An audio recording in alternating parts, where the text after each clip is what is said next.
నమస్కారం, మీరు చూస్తున్నారు Q99 న్యూస్. నిజం వైపు నిబద్ధతతో.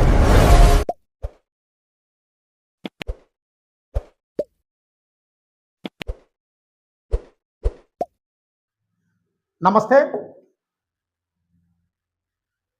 మాలాంటి చిన్న ఛానల్స్ను సపోర్ట్ చేస్తున్నటువంటి మీలాంటి వాళ్ళందరికీ కూడా మా తరపున, మా ఛానల్ తరపున మీకు ప్రత్యేక ధన్యవాదాలు తెలుపుకుంటూ, మొట్టమొదటిసారిగా మీరు మన ఛానల్ చూస్తున్నట్లయితే తప్పనిసరిగా మన ఛానల్ని సబ్స్క్రైబ్ చేయండి. వివరాలకు వెళితే, శృంగవరపుకోట తెలుగుదేశం పార్టీ శ్రేణులు ఎందుకు పండగ చేసుకుంటున్నాయి? ఎన్టీఆర్ జయంతి పేరుతో జరిగినటువంటి మహానాడు వేడుకలు ఎందుకు ప్రత్యేక ఆకర్షణగా నిలిచాయి? ఎమ్మెల్యే కోల లలిత్ కుమార్ చేసినటువంటి పిలుపు ఇప్పుడు ఎందుకు శృంగవరపుకోట నియోజకవర్గంలో చర్చనీయాంశం మారింది? మహానాడు వేదిక నుంచి వచ్చిన సంకేతాలు ఏమిటి? ఈ వీడియో చివరి వరకు మీరు చూస్తే శృంగవరపుకోట నియోజకవర్గంలో జరిగినటువంటి మహానాడు 2వ రోజు వేడుకలు పూర్తి విశేషాలు మీరందరూ కూడా తెలుసుకుంటారు. తెలుగుదేశం పార్టీ వ్యవస్థాపకులు, తెలుగుదేశం పార్టీ ఆత్మగౌరవ ప్రతీక స్వర్గీయ నందమూరి తారక రామారావు గారి జయంతిని పురస్కరించుకుని రాష్ట్ర వ్యాప్తంగా నిర్వహించిన మహానాడు వేడుకలు శృంగవరపుకోట నియోజకవర్గంలో అత్యంత ఘనంగా జరిగాయి. ఎమ్మెల్యే కోల లలిత్ కుమారి ఆధ్వర్యంలో జరిగిన ఈ వేడుకలు శృంగవరపుకోట నియోజకవర్గ రాజకీయ వర్గాల్లో ప్రత్యేక చర్చకైతే దారితీశాయి. పార్టీ అధినేత నారా చంద్రబాబు నాయుడు పిలుపు మేరకు నియోజకవర్గంలోని మొత్తం 10 క్లస్టర్లలో తెలుగుదేశం పార్టీ శ్రేణులు, నాయకులు, కార్యకర్తలు పెద్ద ఎత్తునటువంటి ఈ కార్యక్రమంలో పాల్గొన్నారు. ప్రతి చోట ఎన్టీఆర్ చిత్రపటాలకు పూలమాలలు వేసి నివాళులు అర్పించడం, పార్టీ జెండాలతో ర్యాలీలు కూడా నిర్వహించడం, ముఖ్యంగా నాయకులు ప్రసంగాలు, కార్యకర్తల నిర్ణయాలతో మొత్తం నియోజకవర్గం పసుపుమయంగా మారిపోయింది. పార్టీ శ్రేణులు ఈ కార్యక్రమాన్ని కేవలం ఒక రాజకీయ సభగా కాకుండా ఒక పండగలా నిర్వహించడం విశేషం. కొత్తవలస జంక్షన్లోని ఎన్టీఆర్ విగ్రహం వద్ద ఉన్నటువంటి మండల పార్టీ నాయకులు, కార్యకర్తలు భారీగా చేరుకుని పూలమాలలు వేసి నివాళులు అర్పించారు. ఎన్టీఆర్ అమర్ రహే, జై తెలుగుదేశం అనే నినాదాలతో ఆ ప్రాంతం మొత్తం మారుమోగిపోయింది.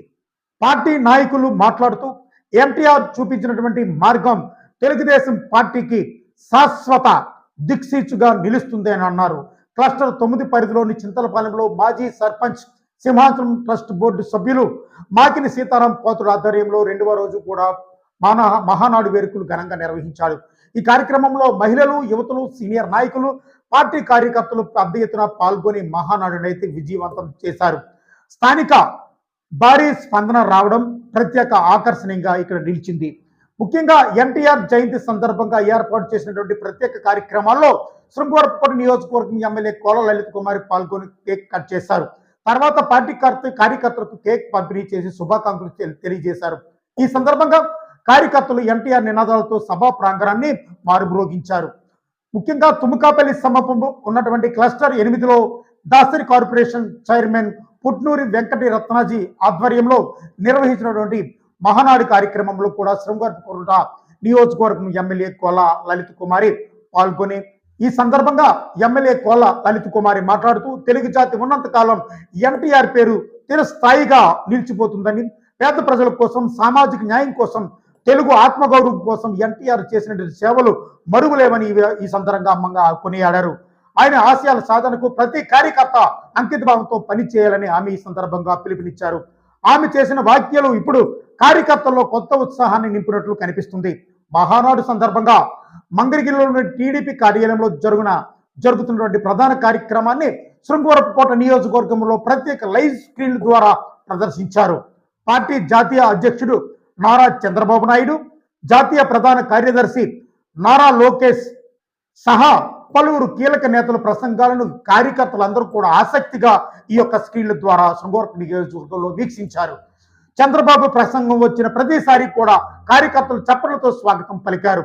మహానాడు వేదికపై ప్రవేశపెట్టిన రాజకీయ, ఆర్థిక, సామాజిక, ప్రజా సంక్షేమ తీర్మానాలను ఎస్కోట నియోజకవర్గంలో పార్టీ శ్రేణులు ఏకగ్రీవంగా మద్దతుగా ప్రకటించారు. పార్టీ భవిష్యత్తు కార్యాచరణ, ప్రజా సంక్షేమ కార్యక్రమాలు, అభివృద్ధి కార్యక్రమాలపై తీసుకున్న నిర్ణయాలను స్వాగతిస్తామన్న తీర్మానాలను అయితే వీరు బలపరిచారు. ముఖ్యంగా రాజకీయ విశ్లేషకులు అభిప్రాయ ప్రకారంగా ఈ మహానాడు వేడుకలు కేవలం జయంతి కార్యక్రమాలకే పరిమితం కాలేదు. నియోజకవర్గంలోని టీడీపీ సంస్థాగత బలం, కార్యకర్తల ఐక్యత, నాయకత్వ సమన్వయాన్ని ప్రదర్శించే వేదికగా మారాయని, ప్రతి క్లస్టర్లో పెద్ద ఎత్తున కార్యకర్తలు పాల్గొనడం పార్టీకి బలమైన సంకేతంగా మారిందని శృంగవరపుకోట నియోజకవర్గంలో విశ్లేషకులు అయితే భావిస్తున్నారు. ఎన్టీఆర్ ఆశయాలతో ముందుకు సాగుతున్నటువంటి తెలుగుదేశం పార్టీ శృంగవరపుకోటలో మహానాడు వేదికల ద్వారా మరోసారి తన బలాన్ని చాటిందా? ఎమ్మెల్యే కోళ్ళ లలిత్ కుమారి నాయకత్వంలో జరిగినటువంటి ఈ కార్యక్రమాలు భవిష్యత్తులో రాజకీయాలకు కొత్త సంకేతాలు ఇచ్చాయా? మీ అభిప్రాయం ఏమిటో కామెంట్ రూపంలో తెలియజేయండి. వీడియో నచ్చితే లైక్ చేయండి. ఇలాంటి రాజకీయ విశ్లేషణ కోసం మా ఛానల్ని సబ్స్క్రైబ్ చేయండి. నేను మీ Q99 శ్రీనివాస్. తరువాత వీడియోలో కలుద్దాం. నమస్తే.